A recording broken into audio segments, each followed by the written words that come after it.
खबर है अतीक अहमद को लेकर, जहां पर एक बड़ा खुलासा हुआ है रिपोर्ट के हवाले से कि किस तरीके से वो एक बड़े प्लान पर काम कर रहा था, जिसे मीडिया में प्लान मुस्लिम कहा जा रहा है। पूरी खबर बताते हैं।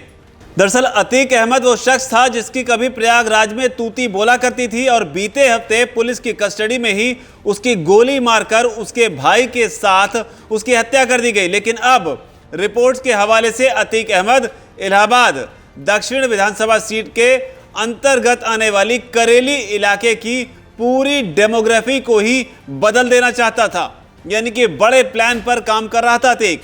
बड़ी बात यह है कि खबर आखिर आई कहां से, तो आपको बता दें Uttar Pradesh special task force के एक अधिकारी हैं, उनके हवाले से यह बात कही गई है। अधिकारी का नाम भी आपको बताएंगे, लेकिन साथ ही आपको यह बता दें कि उनका कहना है कि अल्पसंख्यकों को बसाने की कोशिश में था अतीक अहमद और बाकी धर्मों के लोगों को वो करेली इलाके से बाहर का रास्ता दिखाना चाहता था। उन्होंने ये भी कहा कि अल्पसंख्यकों के लिए यहां पर कई इमारतें बनाई जा रही थी। तो ये बड़ी खबर है अतीक अहमद के मामले में। बयान जानिए।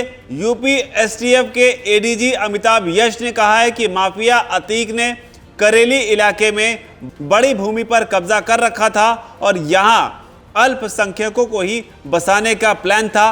अतीक ने अपना दबदबा बढ़ाने के लिए यह करने का प्लान किया था।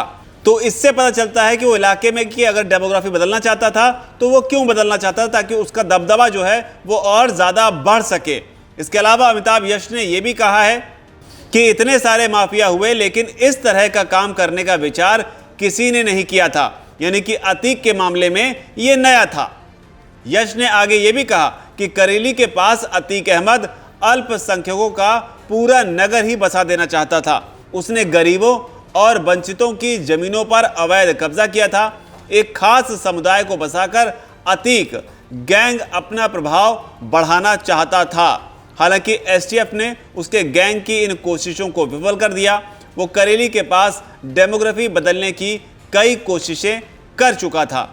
तो कुल मिलाकर अमिताभ यश ने किस तरीके से ये खुलासा भी किया कि अतीक अहमद जिस तरीके के मास्टर प्लान पर काम कर रहा था, इस मास्टर प्लान पर अब तक इतने सारे माफिया हुए, उनमें से किसी ने काम नहीं किया। अतीक चाहता था कि अलग से एक इलाके को बसाया जाए, जिससे वहाँ पर जो उसके हिसाब की जो आबादी होगी, जो अल्पसंख्यक आबादी जो होगी, उसके प्रभाव का इस्तेमाल फिर बाद में वो अपने लिए कर पाता। हालांकि आपको याद होगा कि अतीक अहमद का नाम जो है वो आईएसआई से भी जुड़ रहा था, पाकिस्तान से भी उसके लिंक जुड़ रहे थे। अब अतीक अहमद इस पूरे प्लान को पाकिस्तान के साथ मिलकर अंजाम दे रहा था, यह अतीक अहमद के खुद के दिमाग की उपज थी। ये वक्त के साथ आगे जांच में सामने आएगा, लेकिन फिलहाल इस रिपोर्ट में इतना ही। और आपको क्या लगता है कि अतीक की ये जो कोशिश थी ये अपने आप में कितनी खतरनाक थी?